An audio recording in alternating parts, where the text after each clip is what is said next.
Everybody sing that shit.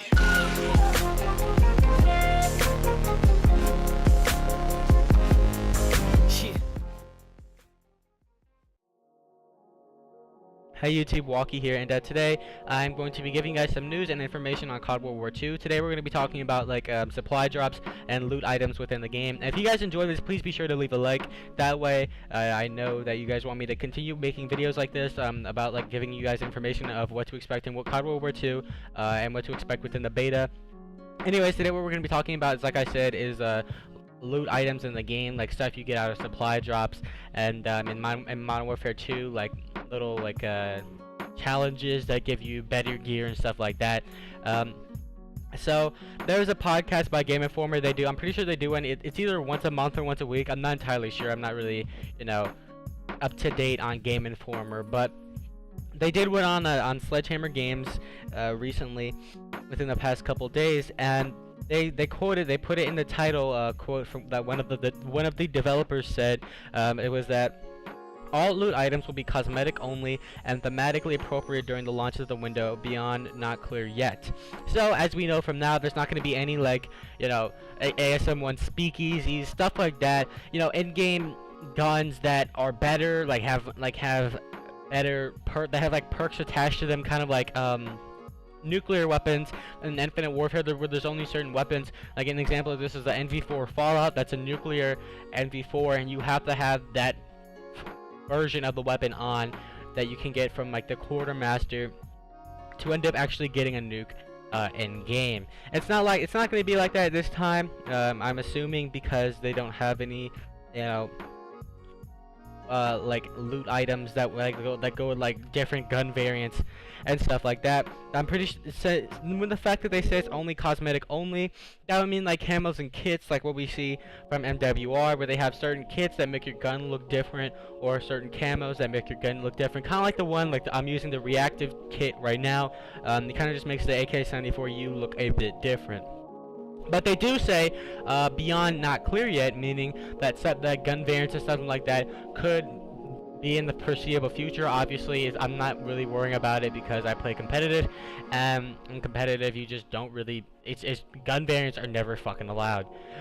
So when they go to talk about in these next paragraphs, I'll go ahead and read one paragraph at a time and kind of break it down for you. So first paragraph says, in Game Informer's newest podcast, the host talks about some new details they learned from their trip to Sledgehammer Games. We posted a recap of the big new multiplayer details they shared here, but there's one particular thing they talked about which we thought deserved a separate post.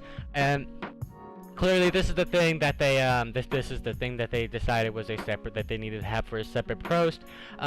If you want more multiplayer details, like I said, go ahead and leave a like on the video. I'll go ahead and explain stuff like that. There's stuff like hardpoint's going to be in the game and things like that I know a lot of people really want to see. So go ahead and leave a like, and I'll inform you guys of what that stuff actually is.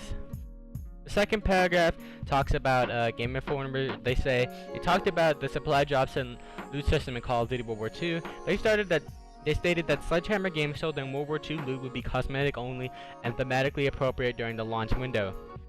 Sledgehammer Games do not comment on what type of content will become available in the loot pool beyond that window, meaning that it can change. There could be gun variants and stuff like that later on, but that's not really something we should have to worry about right now. And that's not really something I ever will have to worry about, because once again, I play competitive. I don't really play public match, and when I do, I don't really take the shit seriously.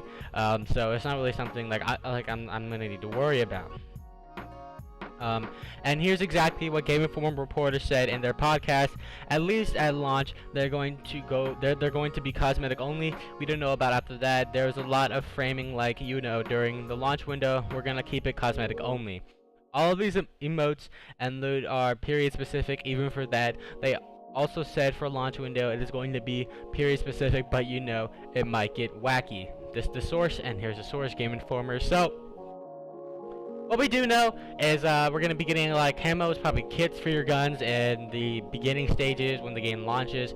Obviously, there might be gun variants, and if there are, people that play a lot of pubs, and people that care about prestige, and people that care about pub stomping, you guys are definitely gonna have to get your asses. You know, you guys are definitely gonna have to haul ass to get these camos. Me, I won't really have to worry about it, and competitive people don't really have to worry about that. Anyways, that's all the information for today, guys. If you did enjoy this, please do leave a like on the video. That will let me know that you guys want to see more Call of Duty news. And in the event that you do want to see more Call of Duty news, I will go ahead and inform you on it. There's there's a link to click on as well. You know, in the first paragraph. So there's there is a lot of news coming out like every day nowadays, because the beta is going to be coming out I think within the next in 12 days. The beta comes out actually on the August 25th. So anyways, I hope you all enjoyed. Please like, comment, and subscribe, and I will see you guys next time with more news if you guys enjoy this. Peace.